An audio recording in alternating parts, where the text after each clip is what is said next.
جو بھی چینل پر نئے ہیں چینل کو سبسکرائب کر دیں اور ویڈیو کو لائک ضرور کر دیں۔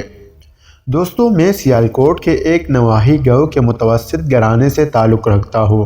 یہ سٹوری ہے ان دنوں کی جب مکان کچے اور لوگ سچے ہوا کرتے تھے، جب گاؤں کے 18 سال تک کے لڑکے اور لڑکیاں سکن نام کے کسی چیز کے واقف نہیں ہوتے تھے، اسی لیے سب ایک دوسرے کے گھر میں بلا جھجک چلے جاتے تھے۔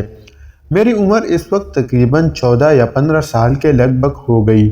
ہمارے گاؤں میں صرف ایک ہی پرائمری اسکول تھا جس میں صرف 2 کمرے ہوتے تھے، اور اس اسکول میں 2 ہیڈ ماسٹر جی پڑھاتے تھے۔ ایک ماسٹر جی تقریباً 40 سال کا تھا جس کا نام جمال الدین تھا، اور ایک ماسٹر صفدر صاحب تھے جو تقریباً 28-30 سال کے لگ بھگ ہوں گے، جو شہر سے پڑھانے آتے تھے۔ اسکول میں ایک کلاس میں پہلی سے تیسری کلاس کے بچے پڑھتے تھے اور دوسری کلاس میں چوتھے اور 5ویں کلاس کے بچے پڑھتے تھے۔ میں اس وقت چوتھے کلاس میں اچھے نمبروں سے پاس ہوا تھا، اور میرے ابو جان مجھے شہر کے اسکول میں داخلہ کروانے کے بارے میں امی جان سے بحث کر رہے تھے۔ شہر کے اسکول کا سن کر میرے تو پاؤں زمین پر نہیں لگ رہے تھے اور دل میں طرح طرح کے لڈو پھوٹ رہے تھے۔ بڑی بڑی عمارتیں، بڑی بڑی گاڑیاں اور شہر کے رونق کی خیالوں میں ڈوبا میں امی جان اور ابو جان بحث مباحثہ کو سن رہا تھا۔ امی جان میرے شہر جانے سے منع کر رہی تھی کہ ابھی یاسر بچہ ہے، چھوٹا ہے، ناسمجھ ہے، کیسے شہر جائے گا۔ امی ابو کو طرح طرح کی دلیلیں دے کر منع کر رہی تھی کہ یاسر کو 1 سال اور پڑھنے دو، پھر کچھ سمجھدار ہو جائے گا تو چلا جائے گا۔ آخرکار کافی دیر کے بحث مباحثے کے بعد جیت امی جان کی ہوئی۔ میں نے جب اپنی ارمانوں پر پانی پھرتا دیکھا تو رونے والا منہ بنا کر باہر نکل کر آنٹی فوزیہ کے گھر کی طرف چل پڑا، جو ہماری ہی گلی میں رہتی تھی۔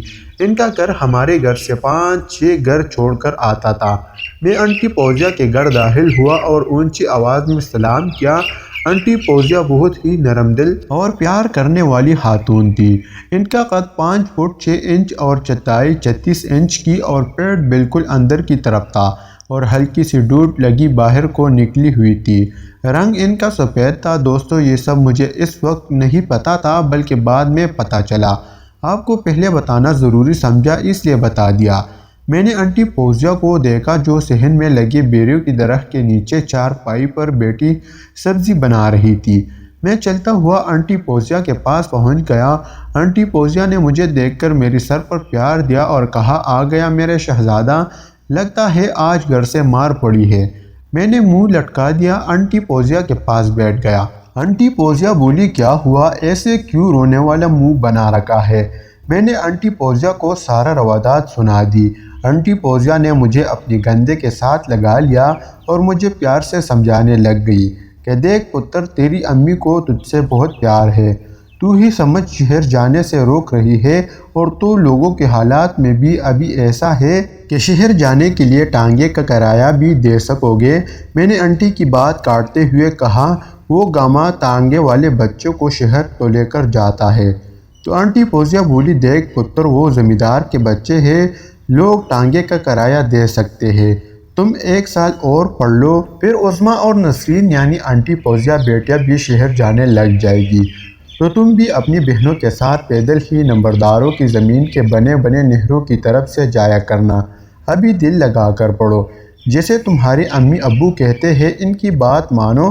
میں نے اچھی بچوں کی طرح ہاں میں سر ہلا دیا تو آنٹی فوزیہ نے پیارے میرے سر پر ہاتھ رکھ کر اپنے ساتھ لگا لیا اور شاباش دیتے ہوئے بولی، یہ ہوئی نا بات۔ میں نے آنٹی فوزیہ سے پوچھا کہ عظمیٰ کدھر ہے؟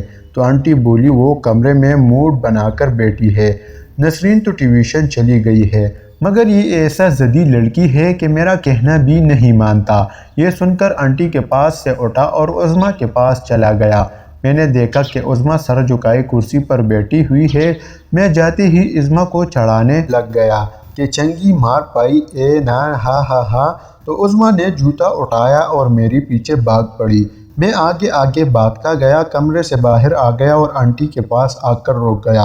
آنٹی فوزیہ نے عظمیٰ کو ڈانٹا کہ کیوں میرے شہزادہ کو مار رہے ہو؟ تو عظمیٰ بولی، تو اڑے شہزادہ ہوگا، میری نان سر چٹائی کر، یہ وڑا شہزادہ بوتی دیکھو شہزاد دی